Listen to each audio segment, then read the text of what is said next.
Bueno, buenas tardes a todos los participantes. Le damos la bienvenida a esta conferencia sobre las pautas de actuación profesional, las acordadas 30 y 31 de la Corte Suprema de Justicia de la Nación.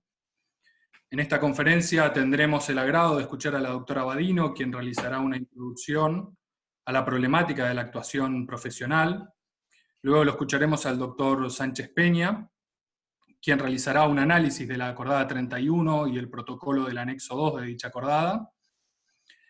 Y a continuación, la doctora Badino expondrá un análisis, una reflexión acerca de los escritos suscriptos por las partes, conforme a la acordada 31.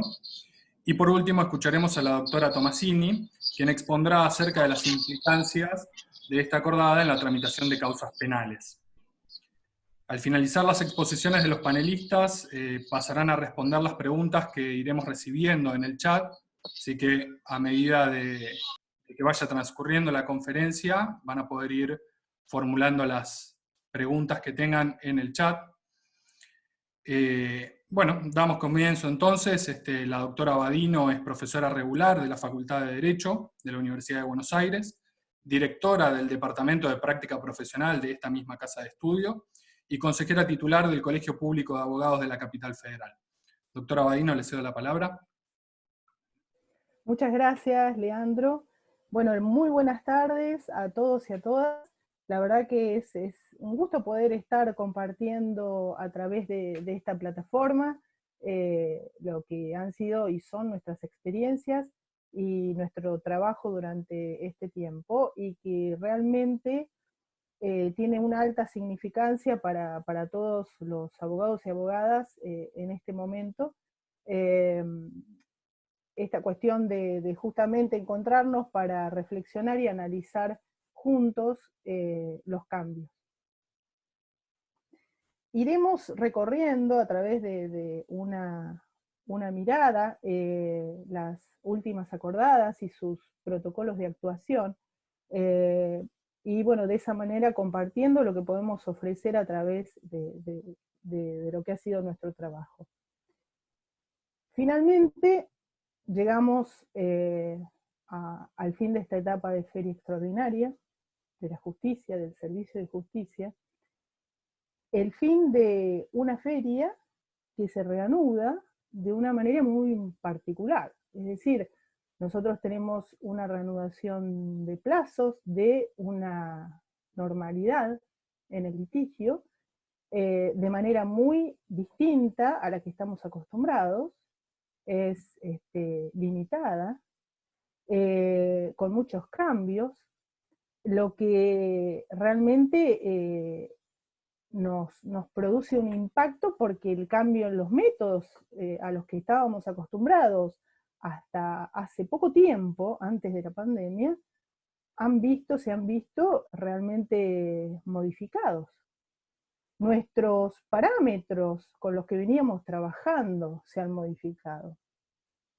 Toda esta situación, obviamente, produce, o sea, nosotros como litigantes tenemos una responsabilidad profesional y nos produce un estado de duda constante, de incertidumbre, ¿no?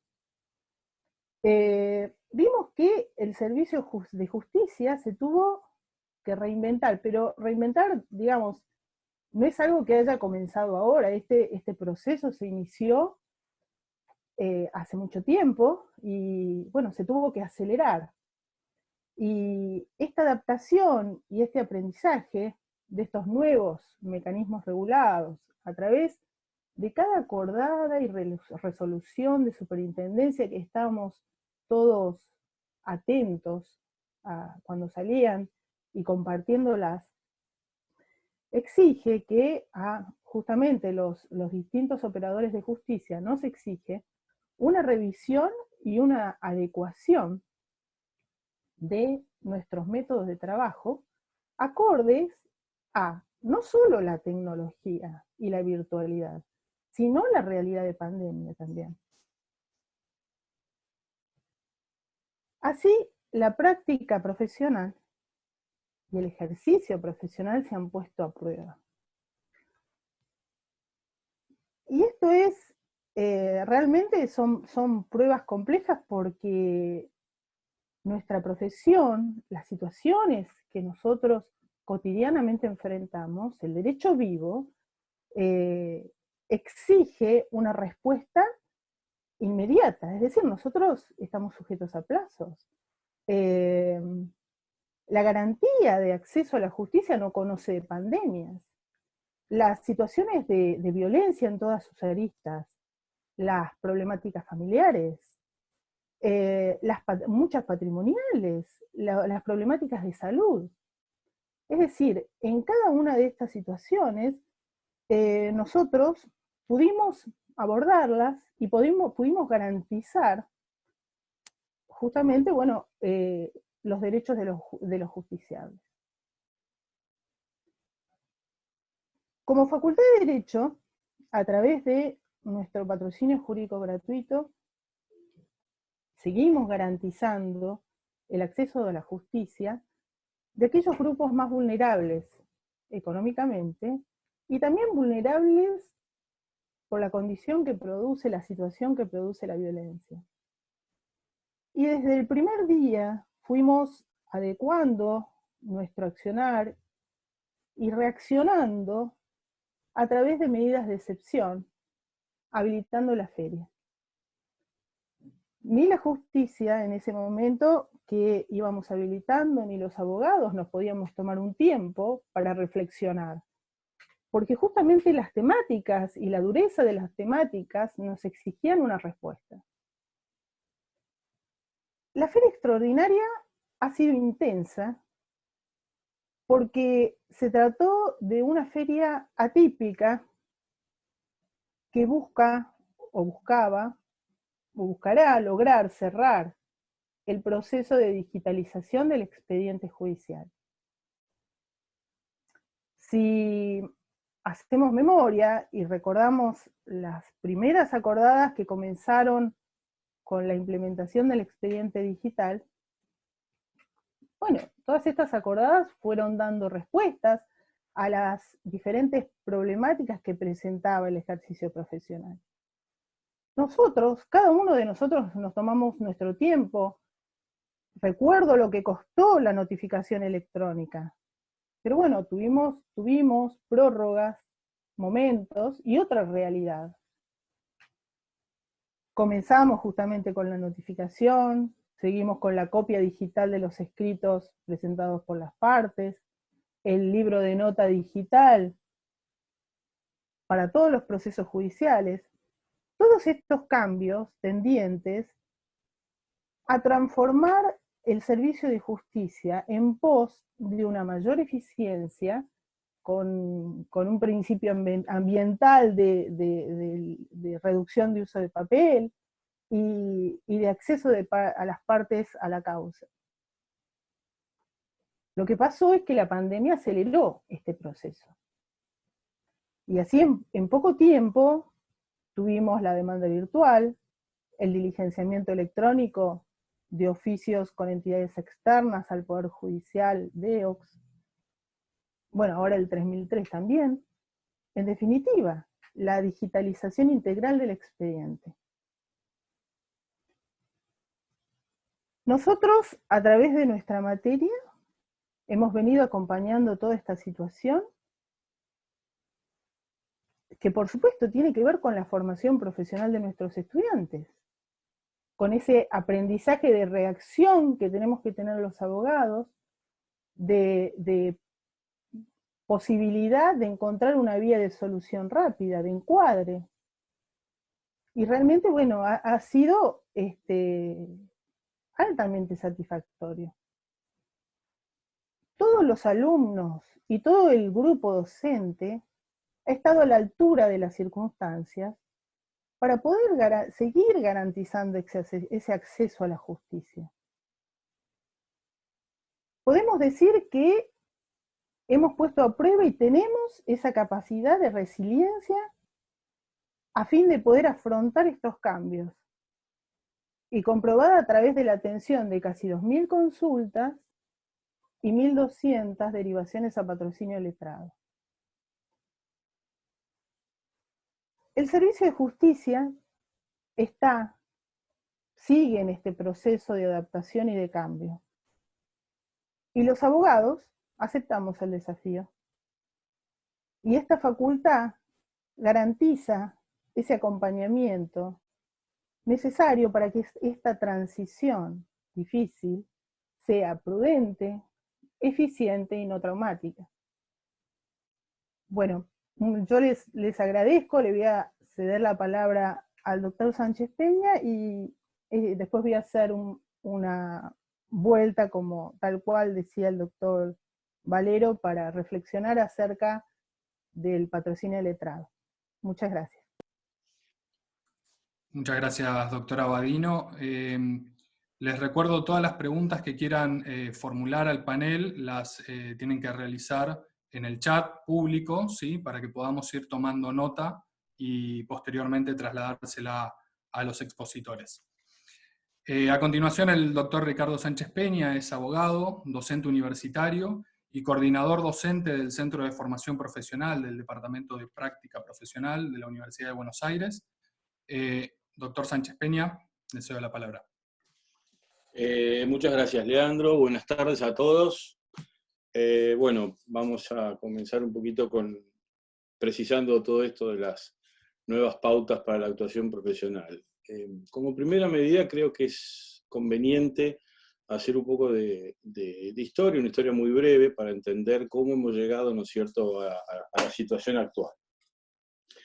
Más allá de que ya hace tiempo, como decía la doctora Badino, venimos incorporando distintos aspectos tecnológicos en lo que hace a un expediente judicial digital, digamos que esto que nos ha pasado en los últimos meses ha acelerado todo ese proceso. Recordemos entonces un poco, estamos hablando que hacia enero de este año nos tomamos conocimiento de que hubo un caso de una enfermedad que era rara, se llamó COVID-19, la ONG la declaró como si fuera una pandemia, y a partir de ahí el mundo se sacudió y acá nos encontramos, señores. En nuestro país el primer caso es del 3 de marzo de este año, fíjense, y a partir de ese caso se empezaron a multiplicar, consecuentemente las autoridades nacionales tomaron medidas que fueron emuladas y seguidas en los distintos lugares de nuestro territorio por las provincias y los municipios. No estamos aquí para debatir acerca de si esas medidas fueron acertadas o no, simplemente para nosotros son un dato cierto, algo que sucedió en la realidad y que esto ha generado la situación actual en la que nos encontramos los profesionales que somos los abogados en este caso. Fíjense que todo esto comienza a nivel normativo con un decreto de necesidad y urgencia que dicta el Poder Ejecutivo Nacional con fecha 19 de marzo. Básicamente este decreto lo que dispuso fue lo que se conoce como ASPO, que es el aislamiento social preventivo y obligatorio, y a partir de este momento prácticamente el país quedó paralizado y las actividades reducidas a menos que una mínima expresión. Fíjense que la Corte, como ya esto se venía hablando desde hace unos días antes, la Corte unos días antes, el día 16 de marzo para ser más exactos, dictó la acordada 4. En esta acordada, el máximo tribunal fijó una serie de puntos. Lo primero que hizo fue declarar inhábiles los días 16 de marzo al 31 de marzo. Es decir, recordemos, en esa época no se sabía bien cómo venía la situación, se hablaba de que posiblemente se decretara una cuarentena, la Corte se anticipa a esto y declaró inhábiles esos días. Por otro lado, también dispuso en esa acordada que los tribunales tenían que asegurar una prestación mínima del servicio de justicia. Por otra parte, suspendió la atención al público para todo lo que fueran las actuaciones procesales, que no se resultara indispensable la presencia ya sea del letrado o de las partes. Estableció esto de que las partes podían pedir una habilitación de días y horas inhábiles si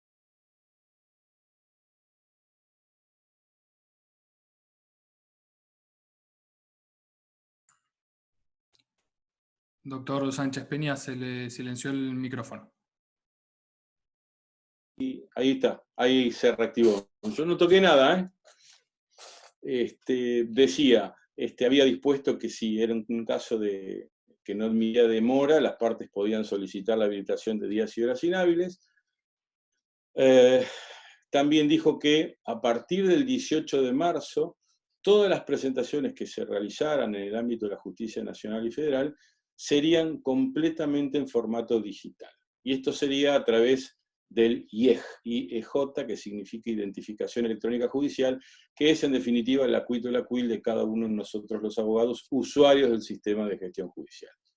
Y después también dispuso una serie de medidas con relación al personal. Digamos, fue la antesala a lo que vino después, una vez que el Poder Ejecutivo decretó la cuarentena con este decreto 275. Perdón, no, 297. ¿Cómo evoluciona la cosa desde entonces? Bien, la primera acordada que se dictó fue la acordada número 6. En esta acordada, la Corte lo que establece es una feria extraordinaria respecto de todos los tribunales, ya sean federales o nacionales, y demás dependencias que integran el Poder Judicial, desde el 20 de marzo hasta el 31 de marzo. Esta fue la primera acordada donde se establece esta feria extraordinaria. Esta acordada, los plazos que en ella se establecieron, que fue, como dije, el 20 de marzo al 31 de marzo, se fueron prorrogando. No los quiero llenar de números, simplemente las voy a mencionar para que tomen conciencia de la cantidad. Prorrogando esta primera acordada número 6, se dictaron las acordadas 8, 10, 13, 14, 16, 18 y 25. Y prácticamente todas coincidieron con el DNU dictado por el Poder Ejecutivo, donde prorrogaba la cuarentena por una semana, 15 días y o hasta 21 días, como fue en algún momento. Paralelamente a esta acordada 6 y sus correspondientes prórrogas, la Corte dictó las acordadas varios números: 17, 19, 20, 23, 24, 26, 29 y 30. ¿Qué tienen en común todas estas acordadas? Lo que fue haciendo la Corte a través de estas acordadas fue, en forma paulatina, ir levantando esta feria extraordinaria que había decretado, pero básicamente en los tribunales federales del interior del país. Es decir, en la medida que fue evolucionando la enfermedad y en aquellos lugares donde se advertía que se podía funcionar de alguna manera, las cámaras federales correspondientes le solicitaban a la Corte que reactivara el funcionamiento limitado y en determinadas condiciones, y esto fue lo que hizo la Corte. Así que básicamente, fíjense, por un lado tuvimos una feria extraordinaria, y por otro lado, de qué manera el Foro Federal fue viendo que paulatinamente se iba incorporando la actividad de los distintos tribunales. Por otro lado, dictó, acá ya hubo después otras acordadas que digamos, hacían al funcionamiento del ejercicio profesional.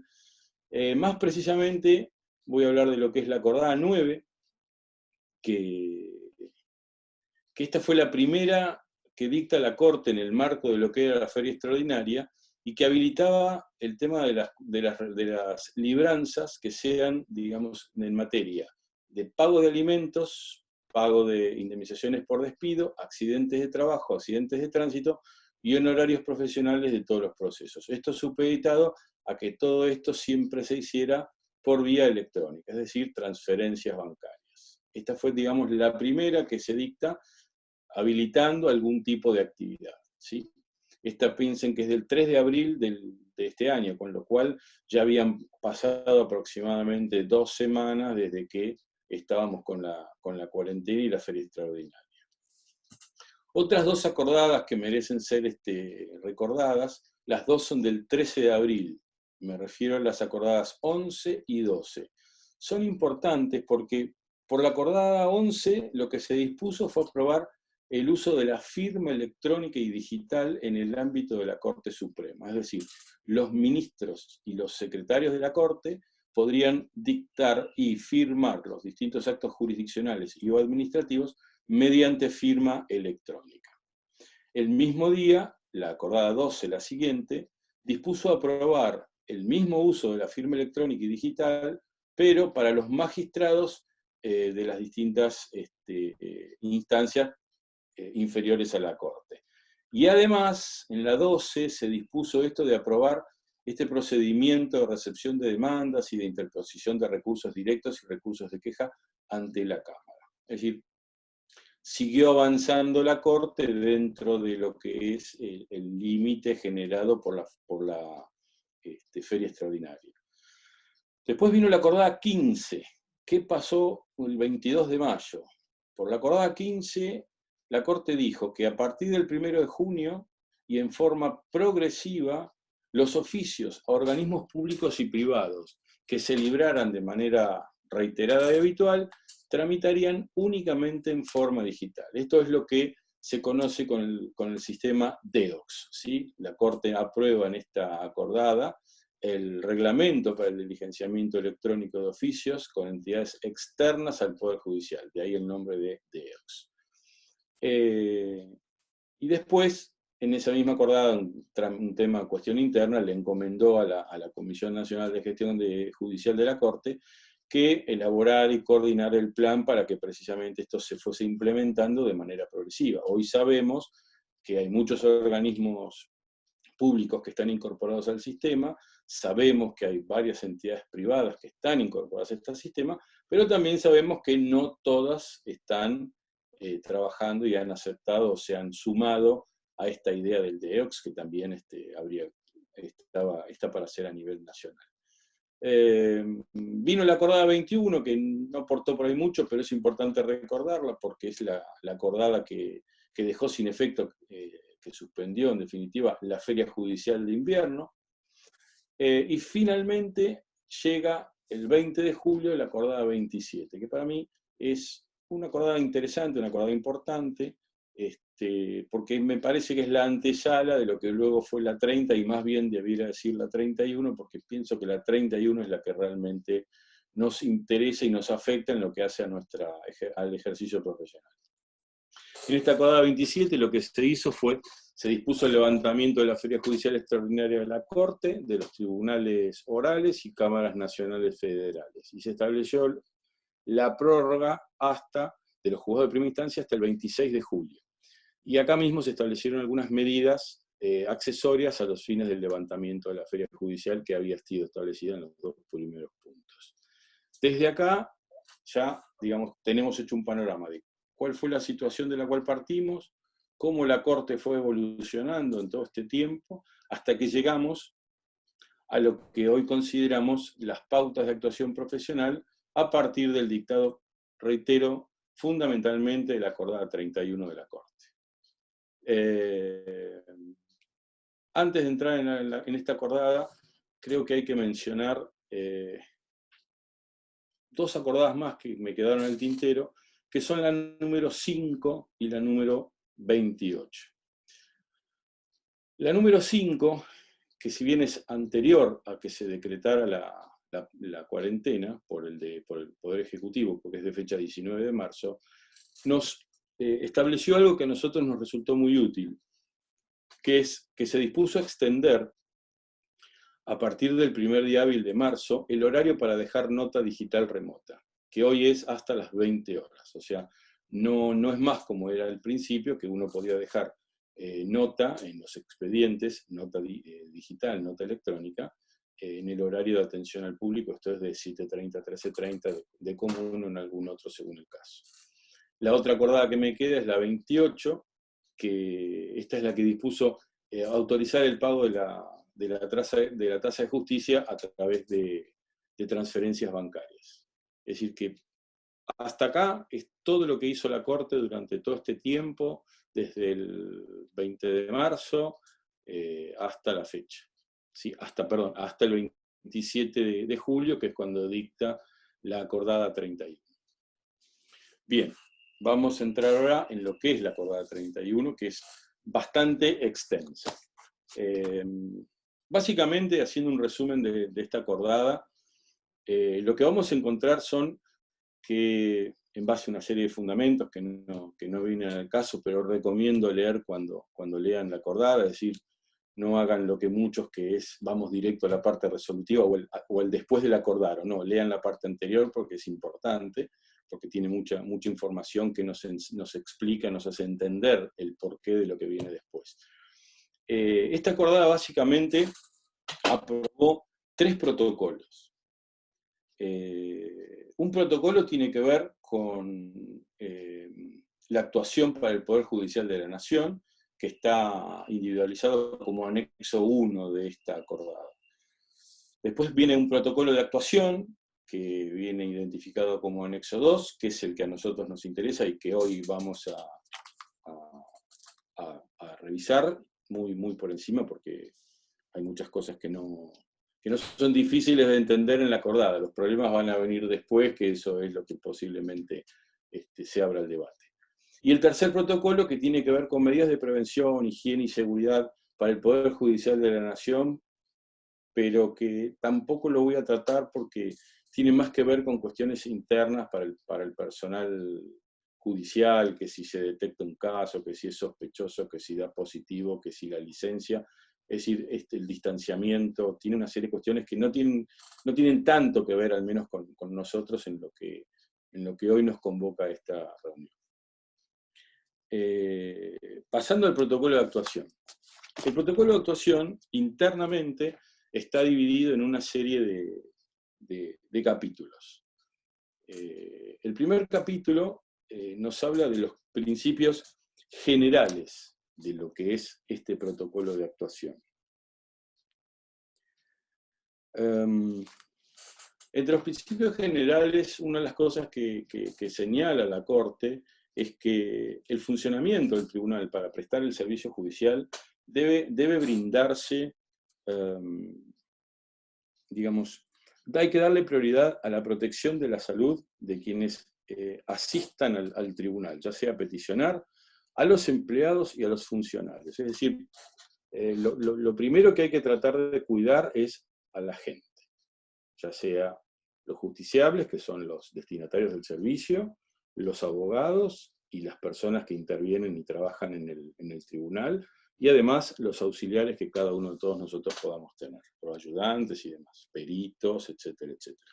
Esto hay que priorizarlo. El otro gran principio que está contenido en este punto es que deben tratar, en este caso los funcionarios, de organizar el funcionamiento del tribunal de manera tal que la asistencia de los empleados sea la menor posible. Esto es, si tienen que utilizar turnos rotativos, tenemos un plantel, vamos a suponer, de 12 personas, bueno, armemos 3 equipos de 4 vienen un día, 4 otro, 4 el siguiente, lo verá en base al funcionamiento de cada tribunal, esto cambia también según el fuero en el que estemos.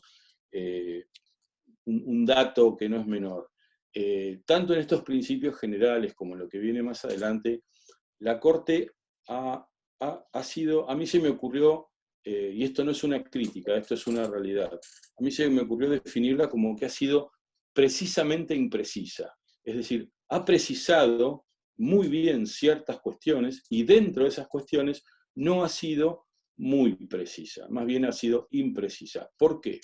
Porque yo creo que, y esto sí es opinión, yo creo que ha dejado a la Cámara, que es la que ejerce la superintendencia sobre los jueces del fuero, e incluso a los jueces del fuero, a que de alguna manera vean cómo evoluciona el tema y vayan tomando decisiones que en definitiva formarán conductas que en algún momento se unificarán, esperemos, y para no caer no presos en esto de los criterios del tribunal, donde para uno es una cosa, para otro es otra, y nosotros estamos en el medio y no sabemos para dónde disparar. Bueno, yo creo que esa precisión tiene que ver con los distintos ítems muy genéricos, y la parte imprecisa es esto de delegar en la Cámara para que la Cámara del Fuero vea de qué se trata, cómo funciona, y en algún punto también delegarle a los jueces de primera instancia, lo cual no lo veo bien, no lo veo mal. Lo que espero es que en algún punto se pongan de acuerdo y unifiquen criterios. ¿Qué más? Bueno, lo mismo tiene que pasar en las oficinas administrativas de los que fuere. tiene que priorizarse esto de cuidar la salud, de que vaya la menor cantidad de gente posible, y además el teletrabajo. O sea, el teletrabajo, lo hablábamos con un colega, tengamos en claro que con esto de la pandemia, el trabajo del abogado no va a volver a ser lo que fue, va a ser totalmente diferente de aquí en más, y cualquiera de estas cuestiones han venido para quedarse, no han venido para que cuando termine la cuarentena o la pandemia, se supone que no, vamos a volver todo para atrás y seguiremos yendo a tribunales y no. Pienso que esto es algo que nos debíamos, que hace tiempo se podría haber hecho, es mi opinión. La pandemia hizo que esto se acelerara en cuanto a todos los procesos.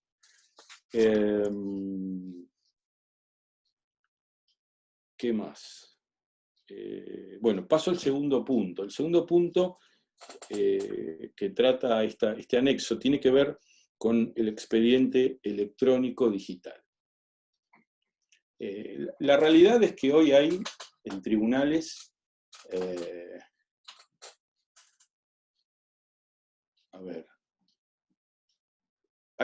yo pienso que hay tres tipos de expedientes. Están los expedientes que se iniciaron en su momento de manera física, en soporte papel, que en el medio comenzó a funcionar esto de la presentación en formato papel y digital, y ahora estamos en esto que es digital. Tenemos expedientes que se iniciaron ya estando esto del sistema de presentación en papel y digital, y por último tenemos los expedientes que han sido iniciados totalmente en forma digital con motivo de la implementación que ha hecho la Corte a través de las acordadas que ya les mencioné. Estos últimos expedientes, en definitiva, van a ser 100% digitales, al menos eso es lo que se supone. Toda documentación que se presente tiene que estar digitalizada, 100%, ya sea prueba documental, escritos, resoluciones, pericias, lo que fuere, dictámenes de los ministerios, del representante del fisco, después si lo cumplen o no, y después si evidentemente la autoridad hace supervisión y reclama el cumplimiento, es otro tema. La acordada lo que plantea es que esos expedientes tienen que estar completamente digitalizados. Algo así como que si vamos al tribunal a pedir el expediente físico no existe, porque eso es totalmente digitalizado. Esto significa que todas las presentaciones que hagamos los abogados, tenemos que hacerlas de manera digital. No me voy a meter mucho en cómo se va a hacer eso, porque es un tema que va a tratar la doctora Badino. Simplemente digo que tenemos que presentar todo de manera electrónica. PDF, se presenta, se manda, el tribunal lo resuelve y a partir de ahí el tribunal tendrá que hacer lo que corresponde. Así como los abogados tenemos que hacer nuestras presentaciones en forma digital, los magistrados, todas sus decisiones deben hacerlas también de la misma forma, es decir, en formato digital. Fíjense que les mencioné que dos acordadas habían implementado esto de la firma digital de los tribunales, de la Corte primero, de los jueces después. Nosotros también tenemos el sistema de la firma digital, lo podemos hacer directamente a través del portal del Poder Judicial de la Nación, entramos con nuestro usuario, si no tienen aún, calculo que a esta altura todos la deben tener, pero si alguno no la tiene, puede ingresar y pedir que se le haga la habilitación de la firma digital, y esto es suficiente. A diferencia de, por ejemplo, lo que sucede en otros lugares, como por ejemplo la provincia de Buenos Aires o la provincia de Santa Fe, donde se trabaja con el token, es decir, con el pendrive, donde uno accede con una firma digital que está previamente formateada, cumpliendo una serie de requisitos, una serie de normas ISO y demás, que no es el caso nuestro en Capital Federal. Perdón.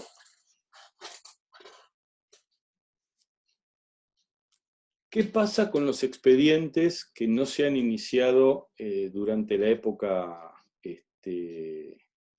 esta de que todo es digital? O sea, aquellos expedientes anteriores. En los expedientes anteriores, ya les dije, hay dos grupos, los que se iniciaron antes de las presentaciones digitales y los que se iniciaron después de haberse implementado las presentaciones digitales. Palabras más, palabras menos, básicamente lo que acá se viene es que esos expedientes va a haber que digitalizarlos. Seremos nosotros las partes los que la pediremos, será el tribunal el que lo solicitará, ya sea que lo digitalice el mismo tribunal, o bien que nosotros, cada uno de las partes intervinientes, le aporte al tribunal los escritos y documentos que cada uno haya presentado. Lo cierto es que el camino nos lleva a que esto en algún punto se tiene que digitalizar.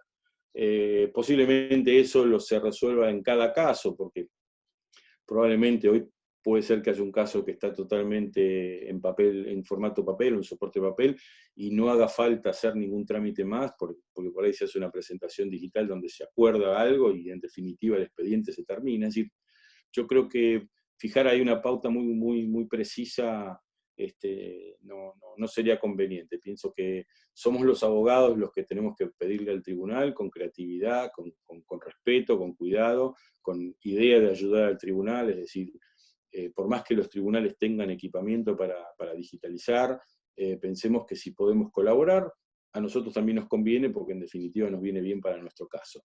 Así que yo creo que eso es algo que va a suceder y que vamos a tener que hacer o pedir. Hablé de las presentaciones, hablé de las resoluciones. En cuanto a las presentaciones, somos los abogados los que vamos a tener que quedarnos con las presentaciones originales.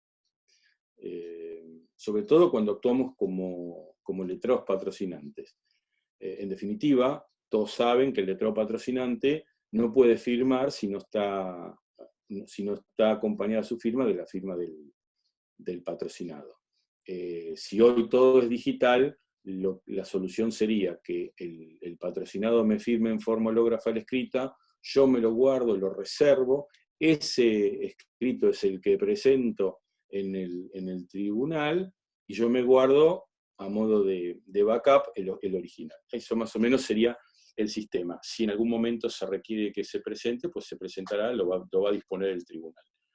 A partir de acá, por supuesto, se plantean con esto y con la prueba documental, que tiene un tratamiento similar, es decir, en la prueba documental no tenemos que presentar los originales en el juzgado, tenemos que mandarlos escaneados. Es el abogado quien debe reservar esa documentación original, guardársela, como si él la hubiese presentado en el tribunal. En realidad, ¿qué hace? Presento la prueba documental digital y me guardo la documentación original. Esto también va a traer otro tipo de situaciones que las veremos resolviendo. Por ejemplo, hasta el espacio físico que voy a tener que disponer en mi estudio para guardar documentación, espacio físico que se lo va a empezar a ahorrar el tribunal. Es decir, y como esta puede haber infinidad de situaciones. Igual eso del patrocinio lo va a ver bien, como se dice, la doctora Badino, por lo tanto no voy a avanzar en ese punto. Hay un tema, el tercer capítulo que tiene este anexo, está relacionado con el título es cómputos. Esto está relacionado con la fecha cierta que va a tener la presentación que haga el abogado. Yo presento el escrito hoy es 3 de agosto. Si yo presento el escrito durante el día 3 de agosto, hay que ver si está presentado dentro del horario tribunal, es decir, en horario hábil, o fuera del horario hábil.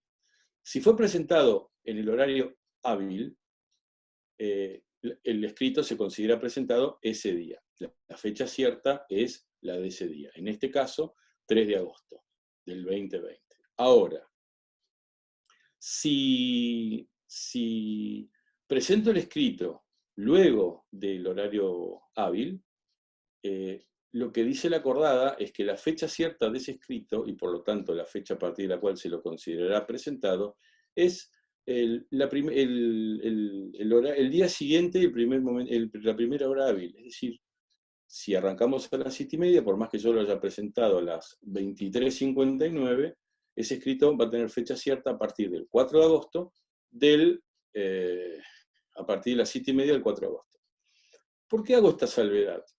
No está dicho, no dice nada la Corte, hasta ahora no he encontrado ningún comentario, pero acá empiezo a preguntarme cuál es el sentido del plazo de gracia. Lo dejo para pensarlo. Es decir, ¿sigue teniendo sentido esto de las 2 primeras horas hábiles? Porque las 2 primeras horas hábiles estaban establecidas porque yo tenía todo el día hábil, todo el día anterior, pero el tribunal solo recibía hasta un cierto momento. Si ahora el tribunal recibe las 24 horas, ¿cuál es el sentido del plazo de gracia? Un tema que alguien lo va a plantear y puede presentarse alguna duda.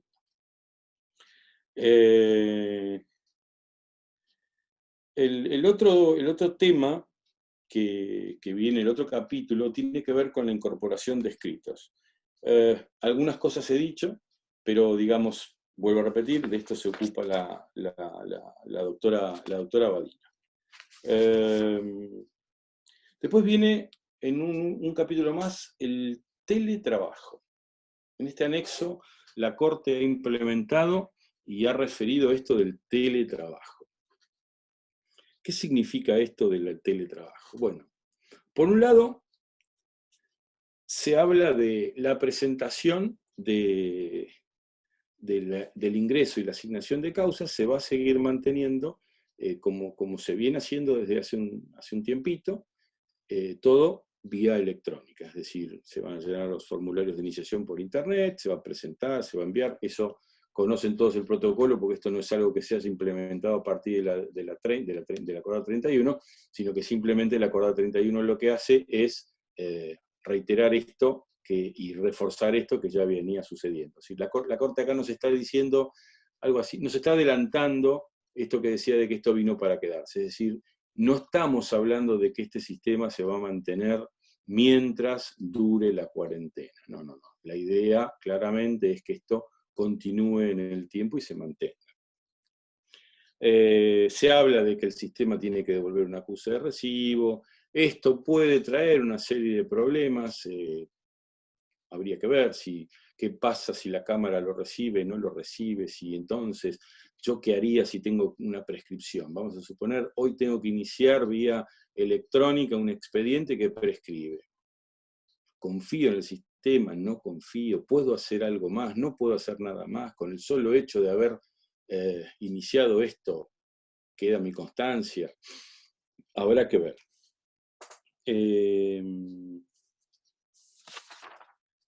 Traslados de las demandas. Hoy, por más que la Corte en esta acordada nos diga que todo tiene que ser electrónico, lo cierto es que los traslados de la demanda son en forma física. A menos que se den algún caso, como por ejemplo ANSES, que ya está previsto que el traslado de la demanda sea de manera electrónica. En esta acordada, la Corte invita a los organismos a que se adhieran al sistema de traslado de la demanda en forma electrónica. El problema es que nos queda todo lo que son justiciables, que son personas humanas, es decir, que no son personas jurídicas que no tienen, y mucho menos organismos públicos, ¿no es cierto? Es decir, ¿qué pasa con las entidades privadas y qué pasa con las personas humanas? ¿Cómo se va a implementar este traslado de la demanda? Quizás acá haya que pensar en alguna modificación en ese punto en lo que tiene que ver con el Código Procesal. ¿Qué pasa con las audiencias? ¿Qué pasa con la elevación de los recursos? Bueno, la Corte, en este punto que estamos tratando, trae una serie de elementos de que los recursos deberían ser elevados en forma digital, y cómo celebrar las audiencias. Este también es un tema que va a traer mucha problemática, porque si bien se propicia tomar las audiencias de manera digital, o sea, no digital, perdón, por sistemas de videoconferencia, hay distintas aplicaciones que lo utilizan, esto hace algún ruido. O sea, yo creo que, a ver, los abogados sabemos que cuando tenemos a las personas ahí adelante, la situación no es la misma que cuando no los tenemos adelante, ya sea porque no fuimos a la audiencia o porque la estamos tomando a distancia. Y esta distancia, a mi modo de ver, genera un problema que tiene que ver con la seguridad en cuanto, por ejemplo, a la declaración de un testigo. ¿El testigo dónde va a estar ubicado para declarar? ¿En su casa? ¿En el estudio del abogado de la parte que lo propuso? O sea, porque si no va a estar en el tribunal, en algún lugar tiene que estar. ¿Y dónde va a estar? Es lo que a mí me hace ruido, porque digo, ¿qué garantías tengo o cómo me garantizo de que el testigo esté hablando, declarando espontáneamente en base a lo que se le pregunta en el momento, sin tener a alguien que le dicte la respuesta, alguien que le haya dado un escrito y que vaya leyendo lo que tiene que contestar? Es decir, son temas, a ver, fíjense que la acordada tiene previsto tomar audiencias en realidad de 3 tipos: presenciales, semipresenciales o remotas. Pareciera ser que no dice presenciales, pero dice semipresencial o remota. Si está hablando de semipresencial, me está diciendo que alguna de los intervinientes en la audiencia no van a estar en forma remota, van a estar en forma presencial. No me habla de una presencial 100%, pero sí me está diciendo que puede haber alguien que tenga que estar en el tribunal y el resto puedan no estar en el tribunal. Quizás este podría ser ese famoso testigo al que hay que citar para que esté delante de su señoría o de quien tome la audiencia.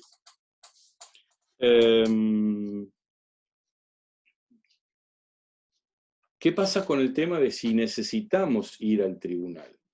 Porque puede haber una infinidad de situaciones. ¿Podemos ir al tribunal o ya no podemos ir más?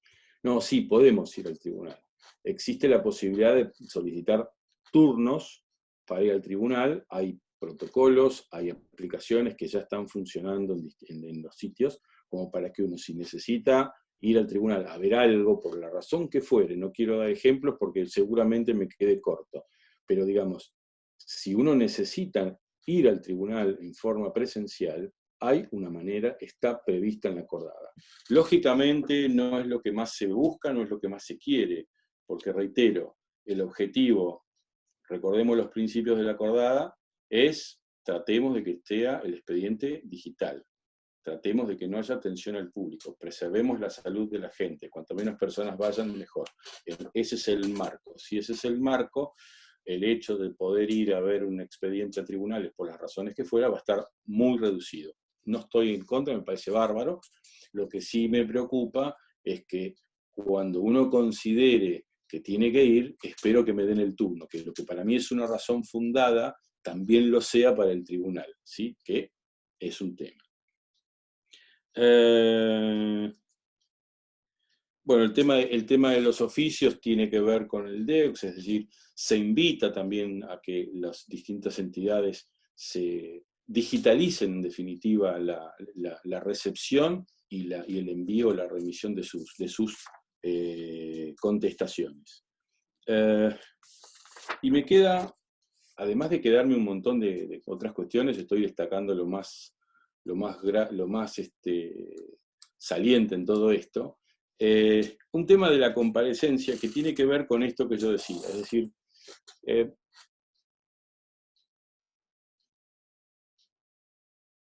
hay personas que por ahí no pueden ir a una audiencia. Vamos a suponer que se toma una audiencia en forma presencial en el tribunal, y hay personas que no pueden ir. Hay personas que pueden no ir porque son personas de riesgo.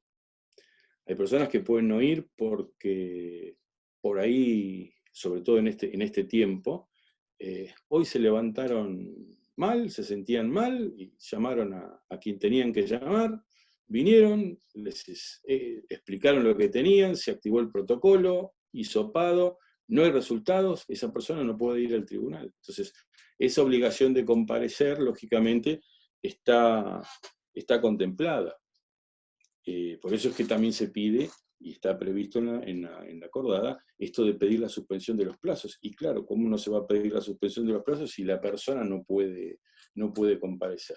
Y acá hay un tema con el abogado también de la parte, o sea, vamos a suponer que la parte puede comparecer y su letrado no, y que porque su letrado no puede asistir, esto no significa que la parte tenga que ir, porque también existe un problema que es cómo consigue otro letrado, el letrado ya conoce el caso, es decir, se está priorizando de alguna manera que esta comparecencia, cuando es necesaria la comparecencia, si se presenta alguna circunstancia que hace que no se pueda asistir, bueno, se contempla y hay distintas opciones.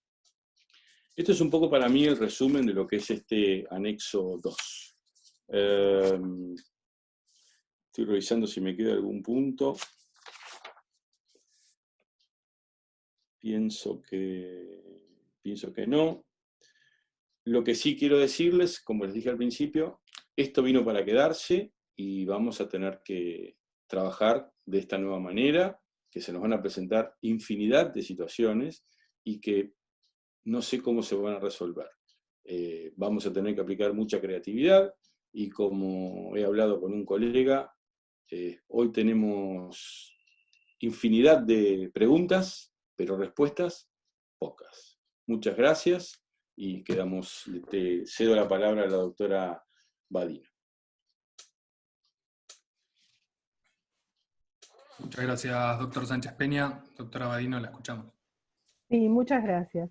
Bueno, estaba justamente escuchando al doctor Sánchez Peña y repasando un poco toda la acordada, y si ustedes la tienen en mano, a mí me interesaba mucho, porque sé que es la preocupación de gran parte de la matrícula, la cuestión de los escritos, es decir, de la firma de la parte, ¿no? Esto es un tema, me parece que crítico y muy contradictorio. Nos ubicamos en el anexo, como para el que tiene la acordada y no sabe dónde está, es el anexo 2 del protocolo de actuación, punto 1, apartado 5. Donde, haciendo un repaso de este anexo, recordemos que introduce el tema con la incorporación digital de los escritos, la ausencia justamente de la copia del soporte papel, este hecho de que el expediente sea totalmente digital desde la cuarentena, y la prueba documental original, que la tenemos que subir en formato digital. Transitando por ese camino del expediente digital, llegamos a esta parte donde se regula esta incorporación de los escritos, en los que la parte actúa con patrocinio letrado. Y en este punto se produce una crisis, ya que colisiona con la realidad por la que atravesamos, ¿no? La pandemia. Nosotros podemos pensar en la cuarentena, ¿qué puede pasar? Vamos a tener un tiempo de cuarentena, pero en definitiva va a haber pandemia, y esta pandemia está instalada, no sabemos hasta cuándo va a estar, y nosotros tenemos que seguir dando respuesta, trabajando en la profesión y adaptándonos. Justamente preservando la salud pública, se invita, y lo que justamente se está esperando de la población es que no circule. Entonces, ¿cómo hacemos con nuestros consultantes en patrocinio, con nuestros clientes, que no pueden tomar un transporte público? Bueno, ahora no pueden, ¿no? Por la cuarentena, pero digamos, en definitiva, esta imposibilidad de circulación, ya sea dada por la misma cuarentena o por la pandemia, existe. Y se contradice con esta existencia del pedido de firma hológrafa. Todos nos preguntamos, ¿pueden coexistir la cuarentena, la pandemia, con la figura del patrocinio letrado? Y volvemos a este doble escenario, con cuarentena, sin cuarentena, pero con la pandemia en definitiva, resguardando siempre y como prioridad la salud de todos y todas. Y en este caso, bueno, como decíamos, tenemos todas estas contradicciones que realmente nos hacen imposible concretar. Además, fijémonos en la acordada y en lo que dispone, y en la obligación y en la responsabilidad que vamos a tener los letrados. Porque dice, suscriptos previamente de manera hológrafa por el patrocinado, el presentante la reservará y conservará en su poder y custodia, debiendo presentarla bajo su responsabilidad a solicitud del tribunal. Es decir, si el consultante, no pudo llegar, el consultante del cliente, disculpen que vuelvo a consultante por el patrocinio, ¿no? No pueden llegar porque o están afectados en su salud, o porque no pudieron circular, porque existe y sigue existiendo esta realidad diferente. O sea, ¿cómo cabe nuestra responsabilidad? ¿Cómo hacemos? ¿Cómo hacemos para poder adelantarnos a conseguir esa firma? ¿Vamos a poner en riesgo todo? Entonces, acá yo veo realmente una seria contradicción, que justamente contradice todos los protocolos que hemos leído de medidas de prevención, higiene y seguridad frente a la pandemia de COVID-19. Además, esta realidad a nosotros en patrocinio, donde transitan 2.000 alumnos, donde tenemos 9.000 causas activas, con de 80 a 100 consultantes diarios, bueno, se nos presentó justo cuando estalló esto. Y esta pregunta nos la hicimos y cada uno de nuestros profesores la hacía. Y la respuesta, entiendo, y es lo que venimos charlando y debatiendo con otros profesores, es que la figura que nos ofrece una solución es la de la representación procesal.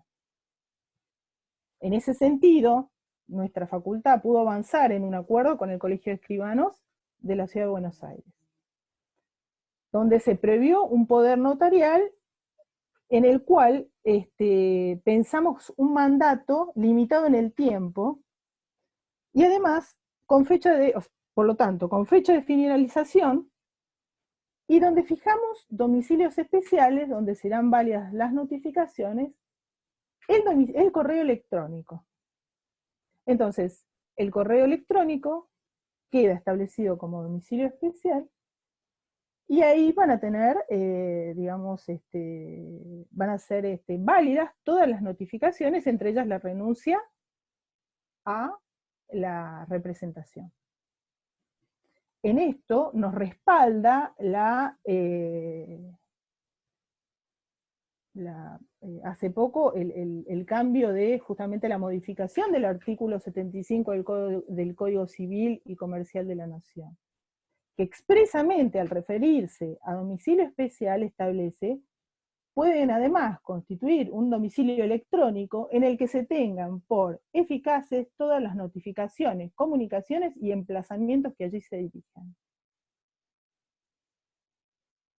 De alguna manera esto nos rescata, porque podemos nosotros renunciar, entendiendo que el temor que se puede tener cuando uno asume una representación procesal es la de quedar obligado ante determinados clientes o consultantes que no cumplen los compromisos a los que han en un principio se han visto, o sea, el pacto que se ha tenido desde un principio. Entonces, cuando esa relación, ese pacto de confianza se rompe, uno decide renunciar. Y estas dos cuestiones nos parecieron importantes para tener en cuenta y para resolver la problemática. Es decir, que el mandato sea por un tiempo determinado, y la constitución del domicilio especial en el correo electrónico. Y les puedo asegurar que a través de nuestro portal de la facultad, donde llegan todas las consultas, todos pueden crear un domicilio electrónico, hasta personas que están en un refugio hay otros que le facilitan, el asistente del refugio, por ejemplo, su celular para que constituya el domicilio electrónico y así pueda cumplir con nuestros requisitos. Por lo que esto creo que es, o sea, se puede resolver, ¿no? No creo que sea una cuestión de difícil resolución. Es decir, en conclusión, entiendo que la figura del patrocinio letrado con intervención de la parte suscribiendo el escrito está en crisis. Hasta tanto volvamos a una normalidad que no conlleve el riesgo que repercuta en la salud pública. Honestamente no veo por el momento otra alternativa compatible además con la responsabilidad que este punto nos está endilgando a los profesionales. Porque nosotros no podemos quedar a la expectativa de que el cliente después nos traiga el escrito. Es demasiada responsabilidad y es un compromiso que entiendo no deberíamos asumir, y creo que puede quedar zanjado perfectamente a través de esto. Con relación a un poco comentaba Ricardo, los expedientes anteriores, yo honestamente pediría al juzgado con un escrito que se digitalicen.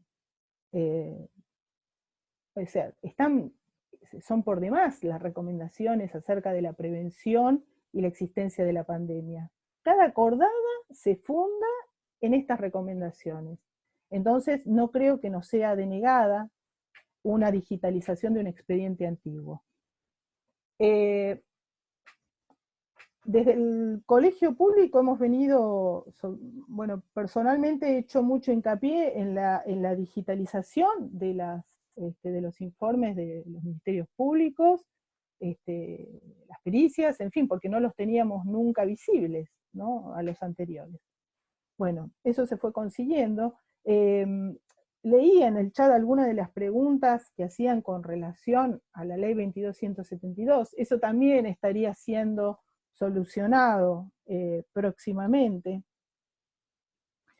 Y les digo, desde la experiencia con relación a la demanda, que a mí me preocupa, ese mail, ¿no? Como decía Ricardo, un poco la confirmación si llega o no llega, qué pasa si no tengo conectividad, qué pasa si falló, qué pasa si entró como spam. Yo como abogado tomaría mis recaudos, haría una captura de pantalla de lo que envié, o una información sumaria con 2 testigos que tengo a la mano, tomaría mis recaudos como abogado y mandaría un mail al juzgado también, diciendo que falló la conectividad y que no he tenido, al juzgado no, a la Cámara, diciendo que falló la conectividad y que no obtuve respuesta. Es decir, tomaría todas las precauciones, porque esto, en un inicio de demanda que a mí no me corre una prescripción, bueno, no tengo una angustia y un gran problema porque pruebo al otro día. Pero si acá hay límites y plazos, entonces realmente es muy preocupante. Entonces, personalmente yo tomaría esas precauciones. Y escribiría, mandaría mail y acompañaría como adjuntos a la Cámara sobre el inicio. Después recordemos, también leía un poquito de los chats que ustedes mandaban sobre los turnos de los juzgados. El sistema de turnos tiene que ver porque si nosotros escribimos al mail de los juzgados, recordamos que son muchos, y el mail tendría que tomarse el trabajo, el juzgado tendría que tomarse el trabajo de organizar manualmente estos mails. Entonces, lo que se ha programado es una respuesta automática. Por lo que entiendo que los turnos serán dados solamente a través de esa vía. Si bien algunos fueros todavía, por lo que leía, no estaban habilitados, bueno, próximamente serán. Como decía en la introducción, realmente, bueno, acá hay mucho por hacer.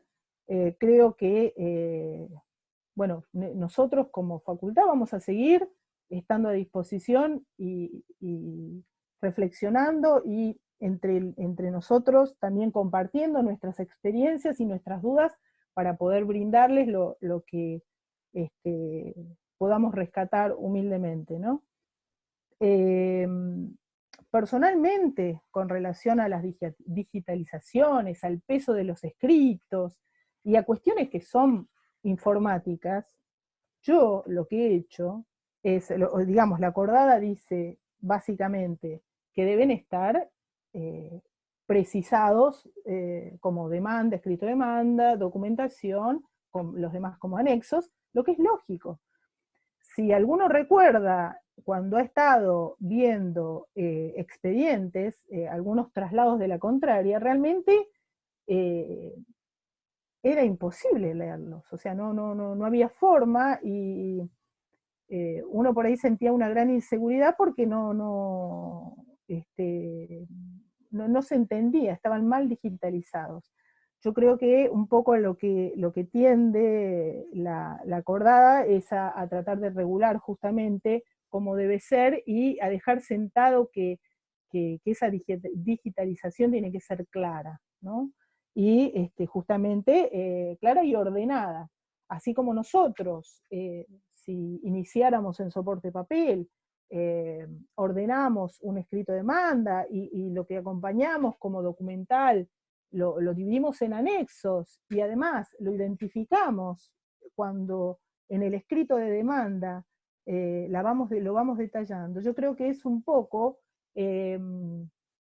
llevar a la virtualidad esto, ¿no? Es decir, lograr la mayor claridad posible a través de lo virtual. Bueno, la verdad que van a surgir infinidad de dudas. Yo creo que lo más importante es resguardar la responsabilidad profesional y los derechos de nuestros clientes, de nuestros consultantes, y creo que como abogados tenemos justamente que pensar en cuando tenemos alguna situación de crisis, por ejemplo como esta que acotaba, en cómo puedo resguardar esa situación y cómo puedo dejar constancia de que el acto tuvo lugar.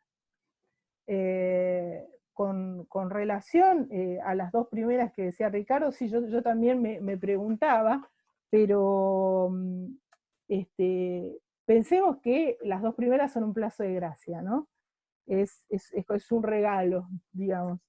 Y bueno, el escrito puede no haber salido y tengo por ahí el plus de que entre hasta 2 horas después.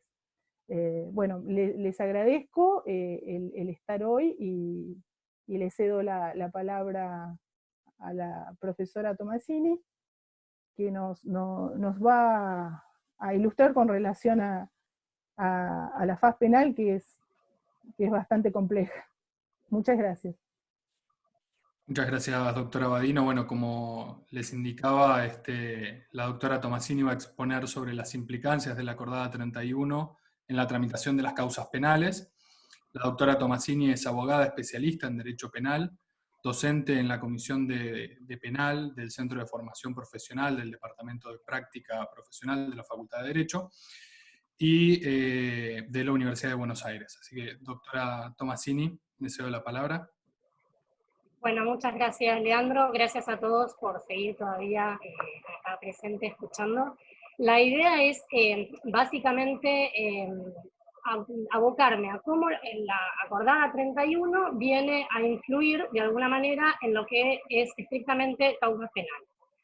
Esto que planteaban tanto Ricardo como Virginia respecto de que por ahora si uno actúa como patrocinante va a necesitar la firma holográfica del cliente y eso lo va a tener que digitalizar, también aplica para penal, esto lo quiero aclarar, con la diferencia que cuando uno actúe como defensor bastará luego con la aceptación de cargo que se hace vía digital, no hace falta concurrir al tribunal, salvo en los supuestos en que actuemos en cambio como querella. La querella, para los que hacemos penal, sabemos, siempre necesitamos la firma de la parte, con lo cual no va a quedar otra que terminar en algún tipo de poder para evitar la circulación, porque vamos a necesitar la firma del cliente, porque en los términos de la acordada, si sos patrocinante, va con firma hológrafa del cliente siempre, con toda la problemática que plantearon mis colegas.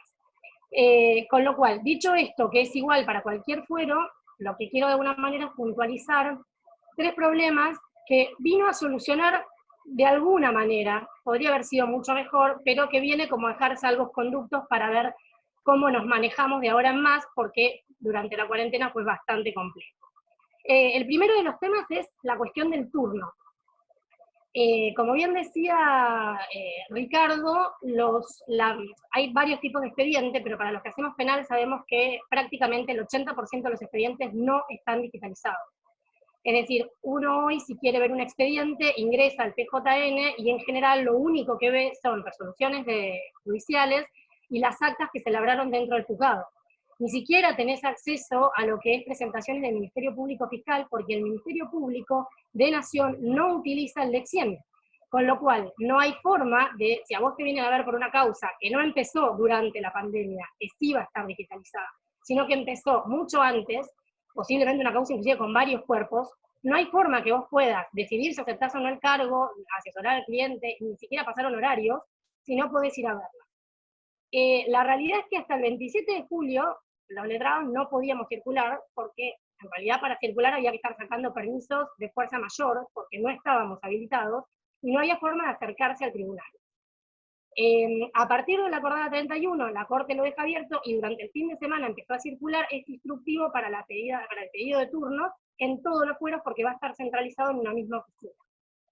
Con lo cual, no sé si mejora mucho la situación, pero parece que un casillero avanzamos si es que los turnos van a funcionar y se van a hacer dados con cierta regularidad, porque vamos a necesitar, en la mayoría de las causas, acercarnos al expediente.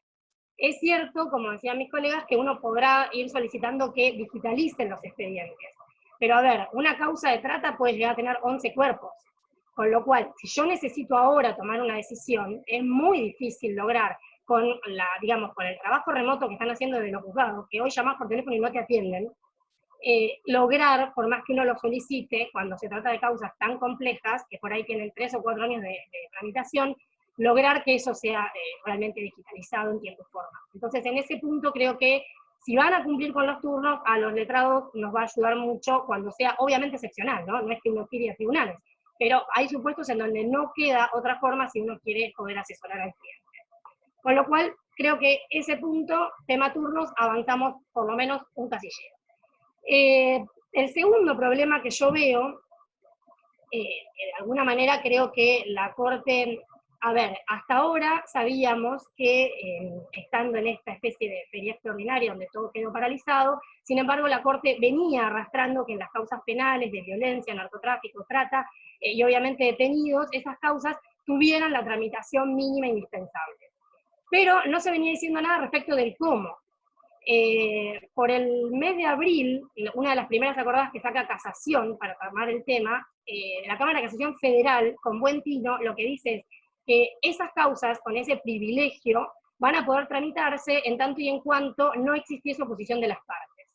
Esto, sin embargo, no venía siendo receptado por la Corte hasta que en esta acordada, dentro del protocolo 2, en la parte de teletrabajo, digamos, el apartado 5, dice específicamente que hoy, si se van a tomar audiencias semipresenciales o virtuales, previo a disponerlas, va a haber que dar curso, o sea, traslado a las partes para que medie de alguna manera acuerdo de todas.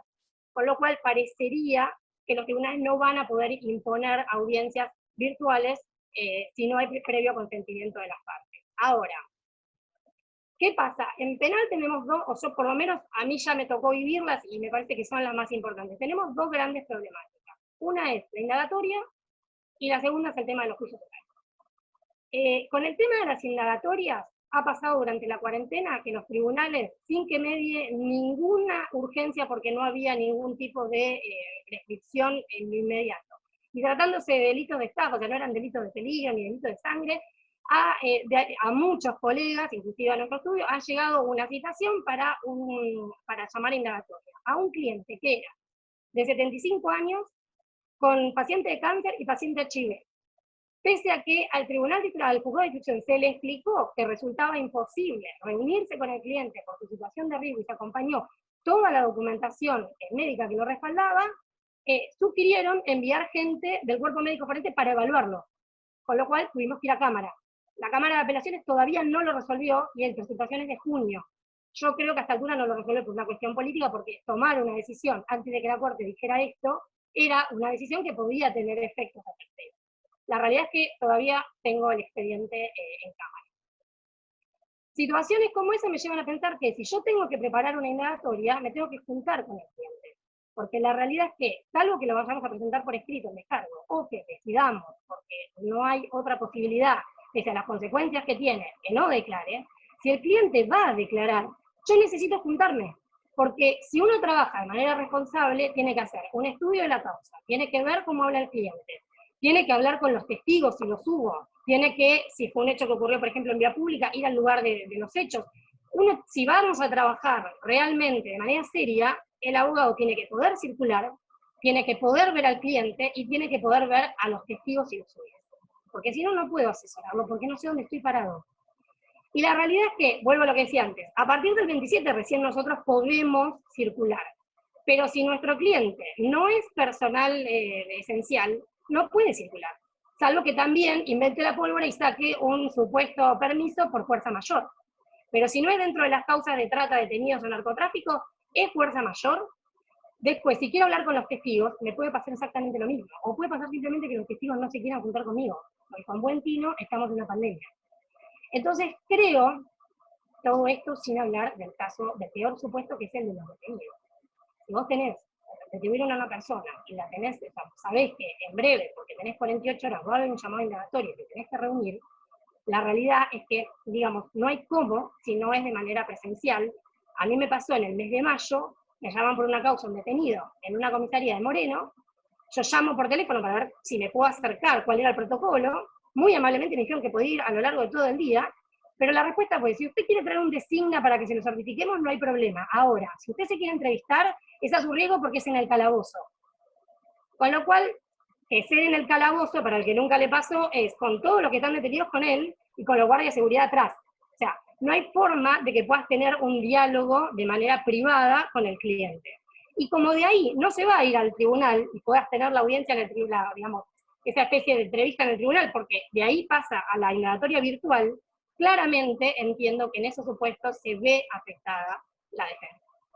Con lo cual, me da la sensación de que este apartado 5 del protocolo viene a ser como un salvoconducto, que también es aplicable para los otros fueros, ¿no? Pero digo, viene a ser como una posibilidad de discutir que es imposible en esta situación, en donde a mí no me garantizaron la posibilidad de hablar con mi asistido, y tampoco tengo total libertad para circular, que se pueden ver afectados derechos, quedará a criterio de la defensa si lo pido o no, pero por lo menos ahora tenemos la Corte diciendo lo mismo que venía diciendo la casación. Y el segundo problema, o tercer problema, que es muy, digamos, que comparte con la indagatoria, pero aún es más grave, es el tema de los juicios orales.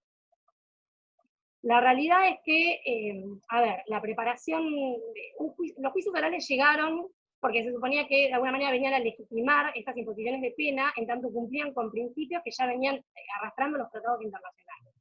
Digamos, cumplían con la inmediación, cumplían con la publicidad, cumplían con la oralidad. ¿Para qué? Para que quienes iban a juzgar tuvieran de manera directa y sin intermediarios la percepción de la prueba. Por eso llegamos al juicio oral. Ahora, si la metodología o la posible metodología va a pasar a ser virtual, claramente todos estos principios que estaban, digamos, estimaban la aplicación de pena por el tribunal, ni hablar por un jurado, empiezan como a desvanecerse. A ver, no es que esté en contra que en las causas penales no pueda avanzarse de ninguna manera de modo virtual o remoto. No, porque se me ocurren formas de terminar causas cuando son, por ejemplo, métodos alternativos.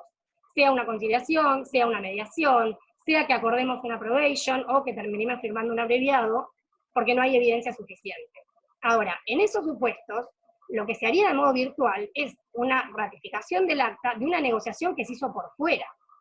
Entonces yo no tengo un problema ahí, porque no es que le van a aplicar una pena, sino que es algo que ya se discutió, ya se acordó, y en ese sentido decido hacer la audiencia virtual simplemente para ratificar esta condición.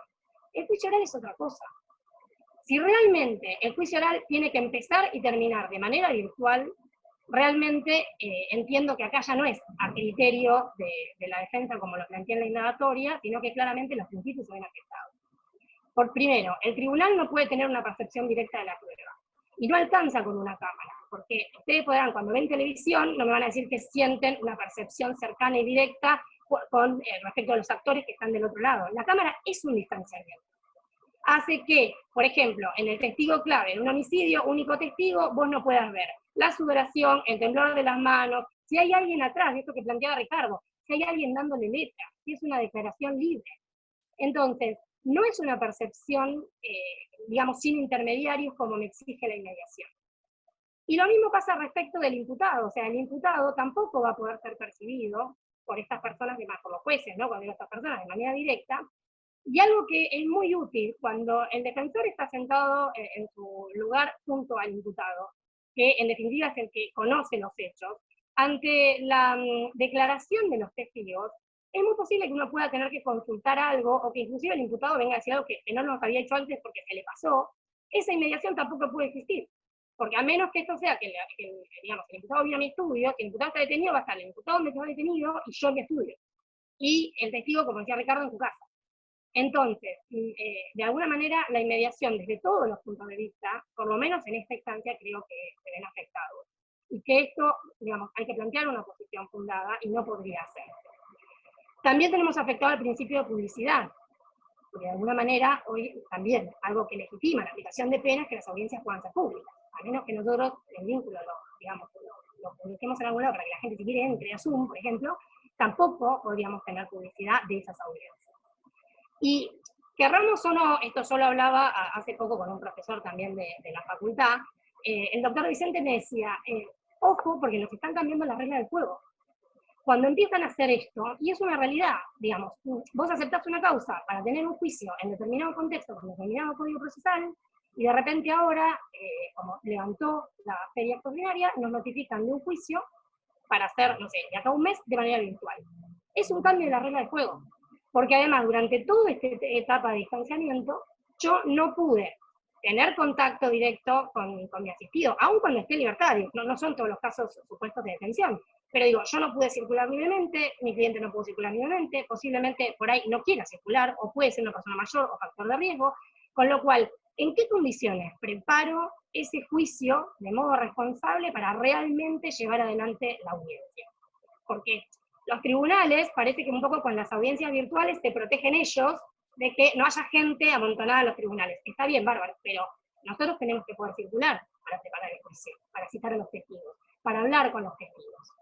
Con lo cual, bueno, nada, creo que este apartado quinto de la Corte viene como de alguna manera a dejar en resguardo, si esto va a ser aplicado así, bastaría con la oposición de alguna de las partes para que efectivamente, digamos, se tome otro camino, se tome una decisión, se espere, por sobre todas las cosas, ¿no? Digamos, si estamos pensando que el año que viene va a haber vacuna, y bueno, la causa si no está por prescribir, que raramente una causa que esté por ir a juicio y ya tuvo llamamientos de autos a juicio, es un acto interruptivo, esté por prescribir, con lo cual creo que tendríamos que en todo caso pensar en que se terminen las que se puedan terminar de modo alternativo y dejar la opción de un juicio oral de principio a fin cuando se pueda volver a la presencialidad. Nada más, muchas gracias. Bueno, muchas gracias, doctora Tomasini. Hemos recibido realmente una gran cantidad de consultas, algunas se han ido despejando a medida que los expositores iban hablando de sus respectivas temáticas, pero algunas de las que tenemos por aquí, por ejemplo, las inscripciones medidas cautelares, tales como la anotación de litis en el registro de la propiedad inmueble, cómo se van a hacer, si van a ser presenciales o por Diox, y si las van a mandar los juzgados o las van a mandar los letrados.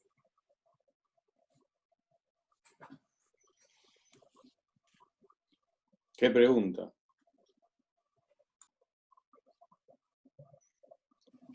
A ver. ¿Me escuchan? Estamos escuchando, Ricardo, y hay cuestiones porque todo esto del DEOX tiene que ver con las pruebas de informe, los oficios de informe. Claro. Y hay otra cuestión, es la que tiene que ver con las medidas cautelares.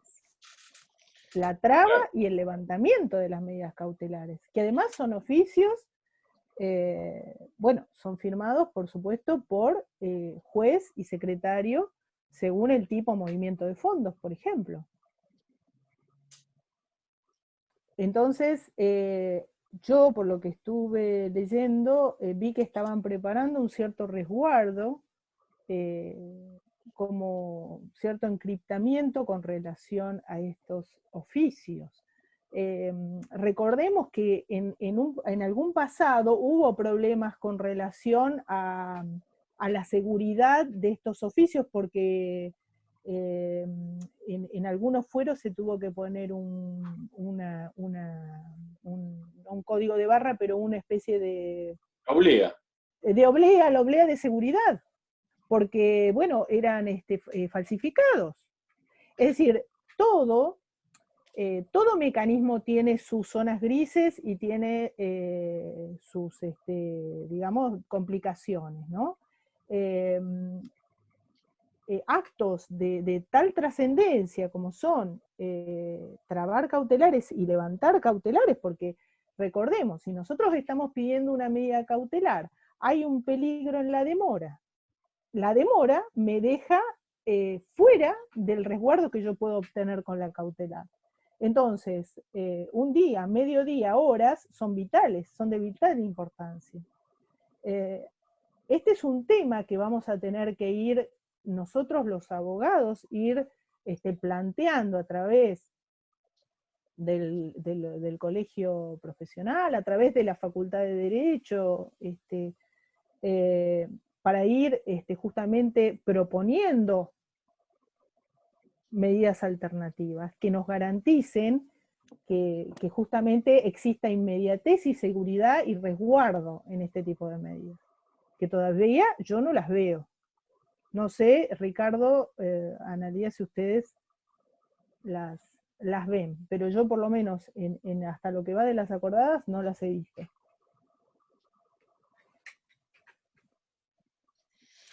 No, yo creo que, vuelvo a repetir, hoy tenemos infinidad de preguntas y muy pocas respuestas. Tenemos un camino para comenzar a recorrer donde se van a surgir todo este tipo de situaciones. Pensemos en cómo se hacía antes, o sea, si yo hoy tenía que mandar a un oficio, antes que nada, quiero recordar que el oficio es un medio de comunicación, no es un pedido de informes. Hay oficios que se utilizan para tramitar pedidos de informe, pero también se utilizan los oficios para otras cosas. Por ejemplo, para notificar traslado de la demanda en algunas condiciones, para efectivizar medidas cautelares, es decir, el oficio es un medio de comunicación. El DEOX, aparentemente, pareciera ser que tiene que ver, en su inmensa mayoría, con los que serían los llamados por artículo 400, que a veces me causa gracia. Voy a un juzgado a pedir un oficio y me dice, no, este es artículo 400, y digo, ¿qué artículo 400? Y ni siquiera se abrió la causa prueba, o sea que no me estás proveyendo un pedido de informe, pero todo es artículo, pareciera ser que si lo firma el letrado es para artículo 400, y eso no es correcto. Artículo 400 es cuando es un oficio que está diligenciando un pedido de informes, no otra cosa. Lo demás es lo demás. Si antiguamente veníamos haciendo que los oficios vamos a trabar un embargo sobre un inmueble en el registro de propiedad inmueble, o pedimos que se trabe, y así fue ordenada, la inhibición general de bienes de una persona en el registro de propiedad inmueble. Pues lo que va a haber que hacer, entiendo hasta acá, es presentar el oficio en el tribunal, que para mí hay que mandarlo en formato Word, al juzgado del tribunal, que es lo que yo hasta acá vengo haciendo y no he tenido problemas. Habrá que pedirle un turno al tribunal si lo voy a recibir en formato físico, y el día ese lo iré a retirar. Porque después yo no lo hice, justo me agarró la pandemia y recién hoy pude volver a Buenos Aires. Pero tengo para inscribir, y tengo entendido que hoy hasta incluso se puede presentar por internet muchas de estas cosas. Lo que pasa es que hay un punto que en la época que vos mencionaste, Virginia, de esto de que se falsificaban muchos oficios, donde más que falsificar, oficios para trabar embargos se falsificaban para levantar los embargos. Y se inventó esto de la oblea que había que poner y demás. En realidad, en esa época, en algún momento, el mismo registro, cuando llegaba un oficio de estos, se presentaba en el tribunal a verificar que el oficio hubiese salido del tribunal. Hoy esa tarea se puede verificar vía internet. Si el registro civil, si el registro de propiedad inmueble accede al tribunal, puede verificar que la pieza procesal que ha recibido, ordenando un levantamiento de un embargo, u ordenando una traba de una medida, lo que fuere, fue emitido por el tribunal.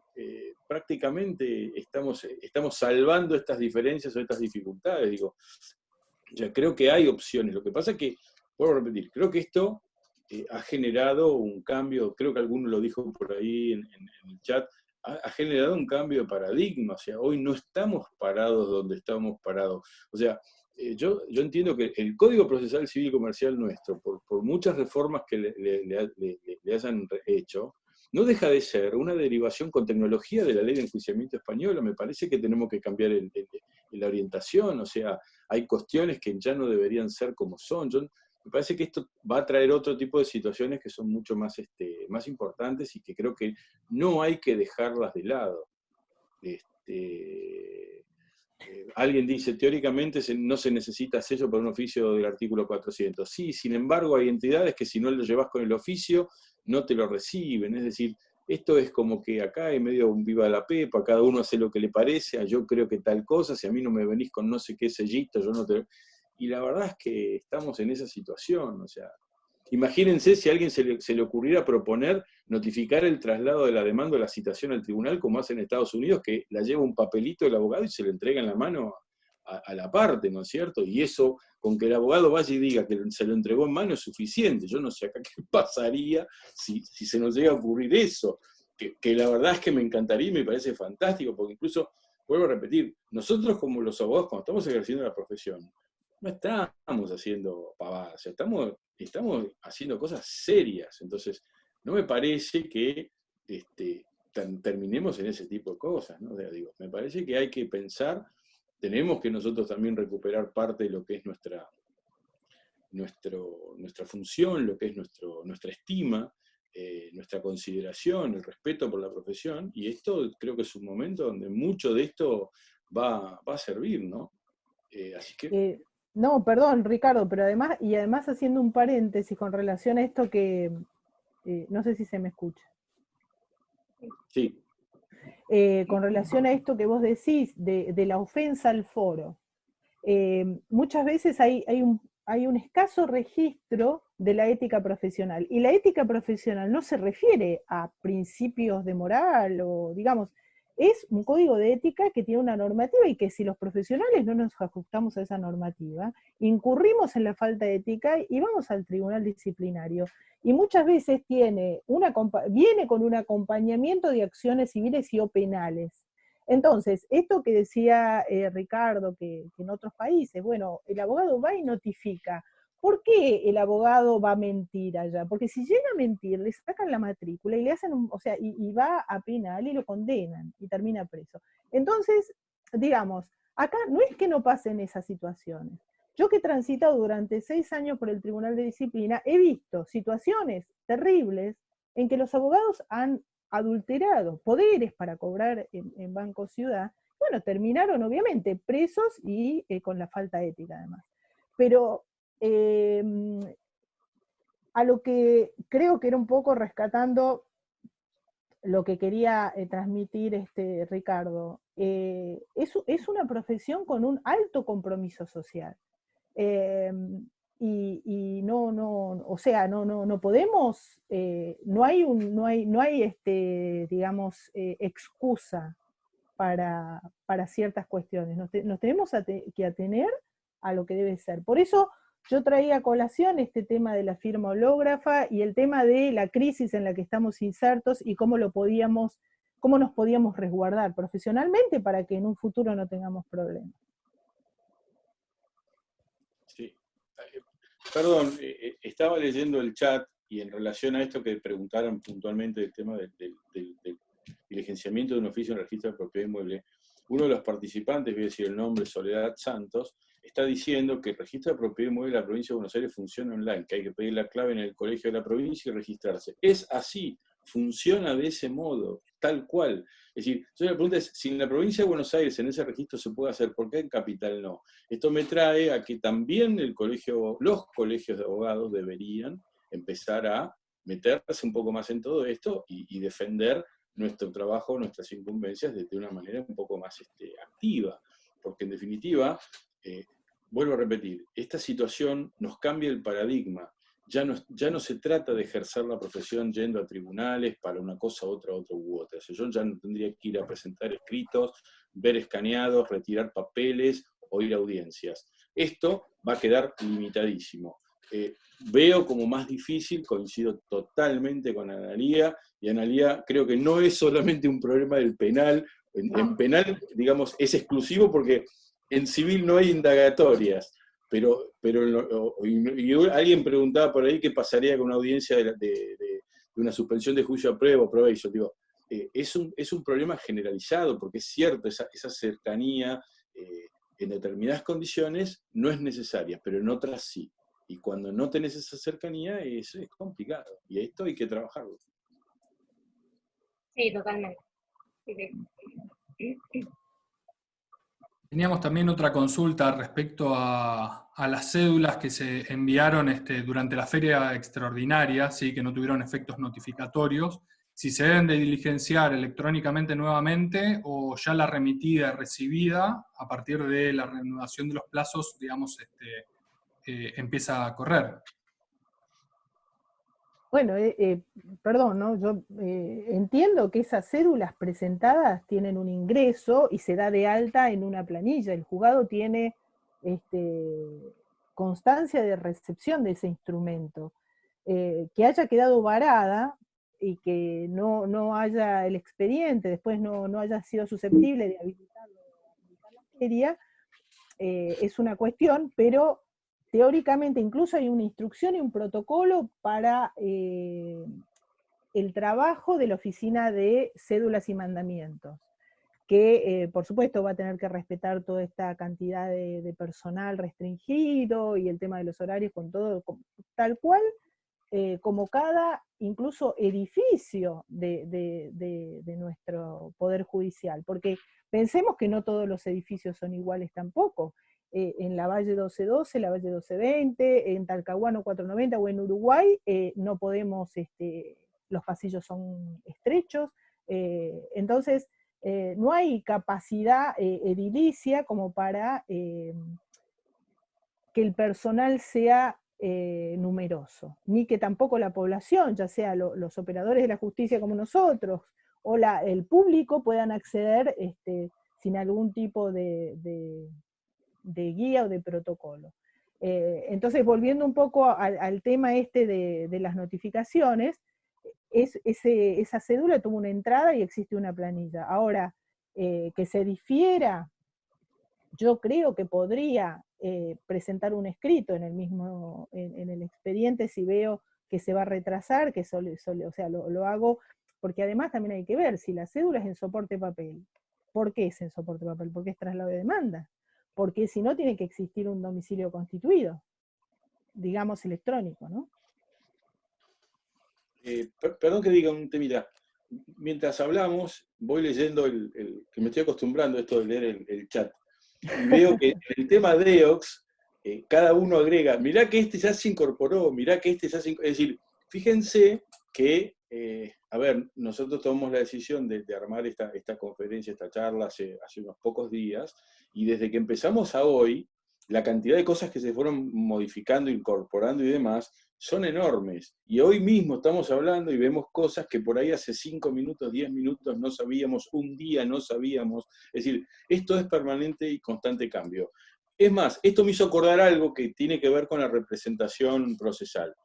Me comentaba hoy un docente de práctica profesional que en la Cámara Nacional del Trabajo, no sé si lo dijimos, si lo dijimos me callo, pero si no lo dijimos, lo digo.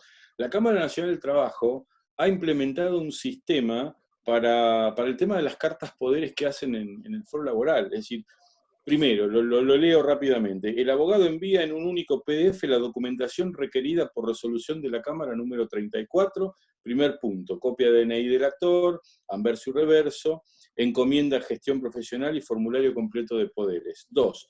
Para su validación, el mail deberá remitirse a la dirección que es cámara.mesadeentradas@pjn.gov.ar.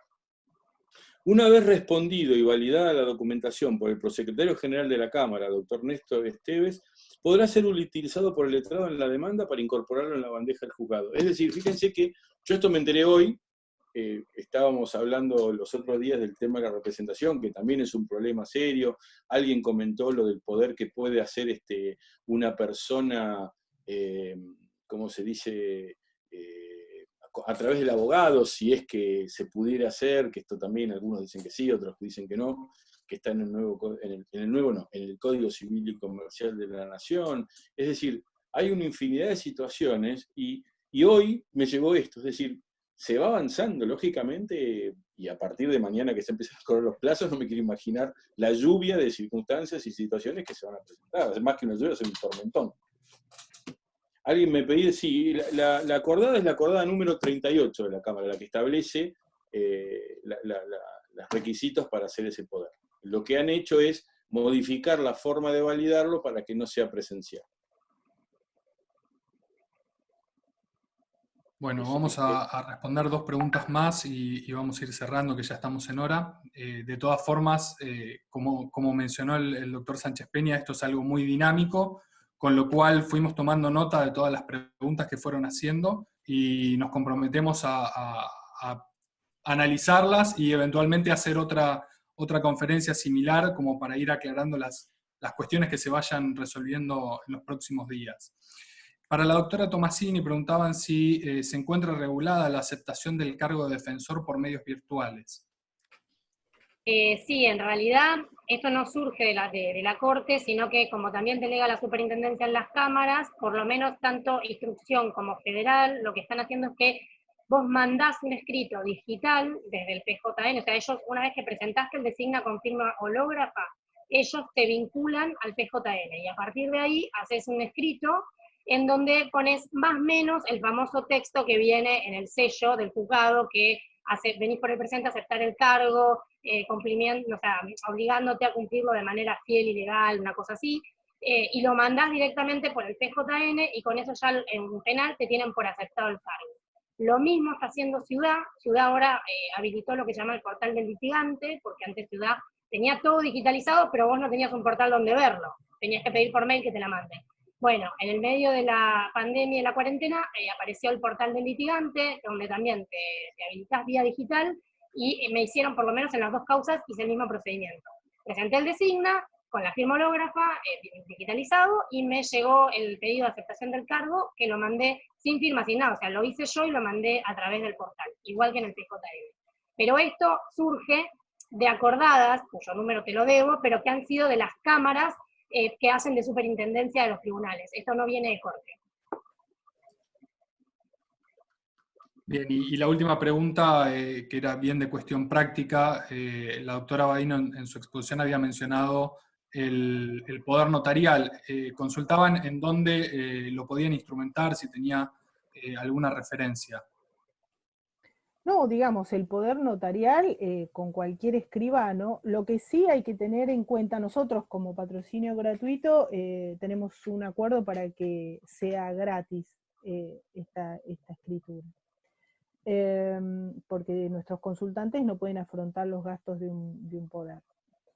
Pero fíjense una cosa, que si ustedes litigan con beneficio de litigar sin gastos, pueden acceder a la exención de bono de derecho fijo y podrían pedir también el acta poder, que tiene que ser realizada por el actuario, por el secretario del juzgado, de la secretaría. Y eso está contemplado en la 23.187, en la ley de colegiación. A ver, les paso el artículo. Si bien es el título 6, patrocinio y representación gratuita, y si bien se refiere al colegio público, en el artículo 57 expresamente establece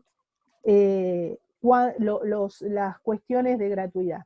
Por otro lado, nosotros tenemos el juego armonioso de los artículos del Código Civil y Comercial de la Nación, donde se nos permite, sin necesidad de un poder notarial, dejar constancia de este otorgamiento de mandato. Yo creo que es un momento como para también probar. Hasta ahora tuvimos ciertas presentaciones en las que nos presentamos y pedimos que se nos tuviera en ese carácter a través de los artículos que nos está habilitando el Código Civil y Comercial de la Nación, y no nos hicieron lugar. Lo tenían como un acto del artículo 48, fíjense, de gestor, que para nosotros además es de una responsabilidad extrema y que además el cliente tiene que ratificar con posterioridad.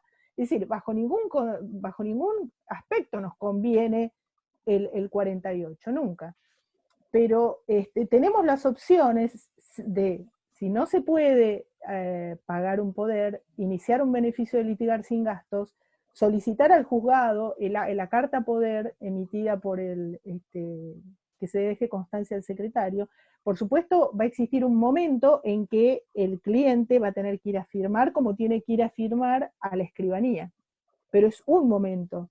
Ustedes piensen en todos los momentos que significa un patrocinio letrado, y justamente la presencia a través de la firma de la parte. Y además la presión de los plazos, ¿no? Entonces tenemos como estas alternativas. Tenemos, bueno, una alternativa de los que pueden pagar un poder, la alternativa de empezar a pedir a través de del articulado que nos habilita el Código Civil y Comercial, y de última tenemos, bueno, la 23187, que habla también de la gratuidad, pero esto es más referido a los patrocinios gratuitos. Yo, si es arancelado, no lo probaría, intentaría más con lo que prescribe el Código Civil y Comercial de la Nación. En el caso, por supuesto, de que cueste afrontar los gastos de un poder notarial. Bueno, muchísimas gracias. Perdón, Leandro, Sí. perdón, Leandro, una cosita más. Sí, claro. Existe como un gran miedo con el mandato y con el ser apoderado. Si ustedes toman la precaución de limitarlo en el tiempo y de constituir domicilio especial en el correo electrónico, de alguna manera van justamente limitando esa cierta sensación de excesiva responsabilidad que les puede causar el ser apoderado. Lo que pasa que, dado, como les decía, la situación en la que estamos hoy, no tenemos otra salida. Y la acordada es muy clara. O sea, está regulado que la firma tiene que estar, uno tiene que ser el depositario y resguardar ese escrito. Así que creo que no tenemos realmente mucha salida en ese sentido, ¿no? Bueno, muchas gracias. Bien, como les mencionaba anteriormente, son muchas las preguntas que nos están llegando. Lamentablemente, por cuestiones de tiempo, no vamos a poder responderlas todas, mismo también por la dinámica del tema. Así que les agradecemos mucho, doctora Badino, doctora Tomasini, doctor Sánchez Peña, por sus exposiciones y por la claridad. Y muchas gracias a todos los participantes por haber tomado esta conferencia. Muchas gracias por el encuentro y muchas gracias a todos los participantes por hoy haber podido compartir estas reflexiones acerca de estos cambios. Gracias. Muchas gracias también.